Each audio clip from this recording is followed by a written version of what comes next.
Fury versus Usyk 2, or I should really say Usyk versus Fury 2, we could be getting an announcement sooner rather than later, and I'll tell you why. According to Pug Boxing here, which is a great name by the way, Pug Boxing, Oleksandr Usyk has now officially requested an exemption to keep his IBF heavyweight world title for the Tyson Fury rematch rather than be stripped for not facing his IBF mandatory Filip Hrgovic. That is actually from the IBF president, Daryl Peters. He has confirmed that now. Only in the last hour, with TalkSport, Bob Arum has confirmed that Tyson Fury has now officially, so this isn't like what Frank Warren was saying the other day, that, Fury is going to activate it. No, apparently he has now officially activated the rematch clause to face Oleksandr Usyk again. It says here, and I quote from Bob Arum, that fight will take place either at the end of this year or the beginning of next year in Riyadh, Saudi Arabia. Now, that, to be honest with you, the date of October, that really, I kind of looked at that and thought, listen, I'm expecting, because Turki Al-Sheikh was mentioned in that date prior to the fight actually happening, and I was thinking, look, chances are this fight is not going to be it'll be a boxing match, but I would expect both guys to take some punishment. It's not going to be one of those fights where both guys could go 12 rounds, and realistically, you probably could go in October. They might need a week off after, the training camp, what they've done in training. But they're probably, with regards to what happened on fight night, they're probably going to be good to go sooner rather than later. Oleksandr Usyk took a few licks in that fight, took some uppercuts, some body shots, he had a little nick over the eye. Tyson Fury nearly got knocked out, and he was hurt worse than he'd ever been hurt in his career. He got probably a broken nose because it was bleeding quite profusely. There's no way both guys would have been ready to go by October. Certainly from what I seen, I would have been amazed. So Bob Arum is saying it could take place late this year or early next year. Just spare a thought there. I just had a thought there. We've heard that Bivol, and again, I'm just thinking outside the box, this might not happen. We've heard that Bivol Beterbiev could potentially take place towards the back end of this year. Could you imagine? Because listen, I know some people would say, gee, that's a bit out there. But listen, with the Saudis and what they're doing with these cards, anything's possible. Could you imagine double undisputed?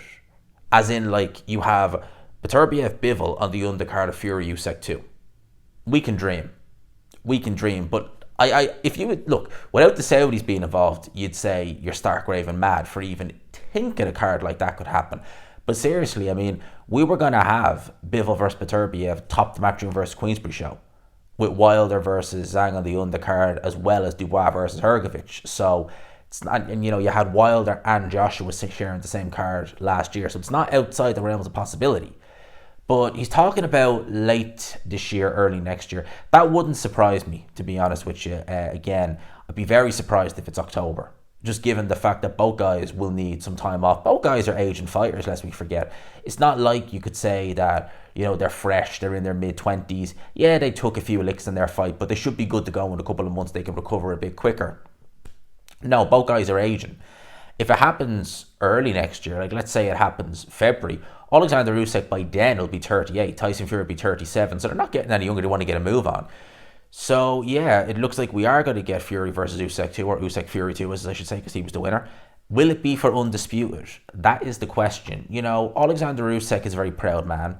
He won the Undisputed title at Cruiserweight, and rather than, because what a lot of champions do, Canelo Alvarez is a good example of someone who hasn't done this, but you'll often find Terence Crawford, undisputed at 140, moves straight up. Undisputed at 147, has now moved up again.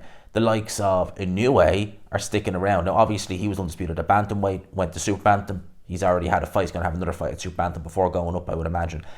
Usyk fought Bellew just to kind of tick that box. He was introduced as undisputed. He wants to be introduced as undisputed. They want to have that caveat as well with that fight, that it is for undisputed. Now, the IBF are real sticklers, and they've given exemptions already for this fight. If it was the WBC don't give a damn.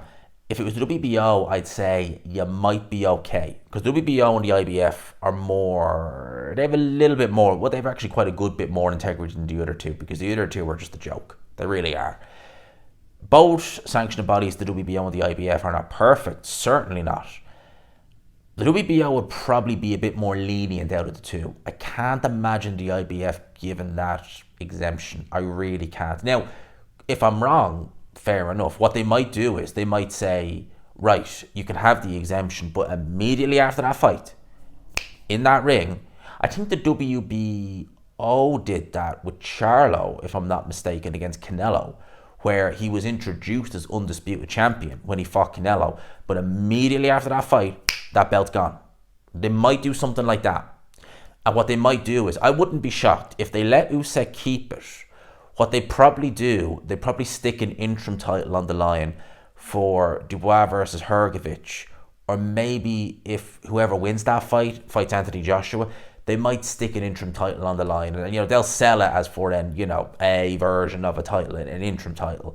Therefore, well, it would kind of be a world title, because if you think about it like this, an interim title, if you win it and the champion is stripped, you're just boom, you're elevated to full champion. So they might do it like that. If it was the WBO, I'd say they probably would, but the IBF, I don't think they will. I could be wrong, but they're too strict. Now, being strict is not a bad thing necessarily, because they do enforce mandatories, which is what we want. The whole mandatory system with the WBC particularly is a joke, where they just pluck mandatories out of thin air. The IBF are a lot more strict with it. They have a lot more respect for the mandatory system, and they enforce them, for the most part anyway. I mean, the IBF at welterweight, when Spence was champion, they just seem to forget about it altogether, but hey, they normally are quite good. I can't see them giving Usyk the exemption, but I could be wrong. They might. In terms of the fight, listen, I don't think there's anything Tyson Fury can do different in the rematch. I mean, he looked good in those 3 rounds, rounds 4, 5, and 6, but for the most part, you go back and watch it, and I've watched this fight several times now, it's Usyk, and Usyk by a long way. And yeah, Usyk took a few shots in there, but I mean, Fury's punch resistance looked gone, or it's not just that, you've always been able to drop Fury, but never hurt him like that. Like, I've never seen him on rubbery legs like Amir Khan. I've never seen him like that. I've seen him dropped, and him just kind of look as much to say, oh crap, I'm down. But, boom, he's back good to go. I've never seen that. And if that's happening now, I can't see it. And as well as that, if his body is starting to slowly break, because you got to figure it like this, right? He did a full camp for Dillian Whyte, that's fine. Probably did a half-assed camp for Chisora, because, look, Chisora at that point in his career shouldn't have been in it. Then he does really nothing in 2023. Doesn't really do any training for, as you can tell, for Francis Ngannou. And he needed basically October to May just to be somewhat ready for this fight. And not to say he wasn't ready, he was, but you know what I mean, to be at his optimum Fury we have now. Listen, I don't think he's going to get any better. Whereas Usyk, I mean, it wouldn't shock me if he's already back in the gym. Doing light workout, obviously. He's not going to be doing full-blown training, but you know what I mean. So yeah, repeat or revenge. I would imagine Usyk will be a big favourite with the bookies going into this fight. Definitely. But that's in the last hour. Let me know your thoughts in the comment section below. I hope you enjoyed the video, people. Smash the like button if you could. Hit subscribe, of course, as always, if you haven't already. Peace.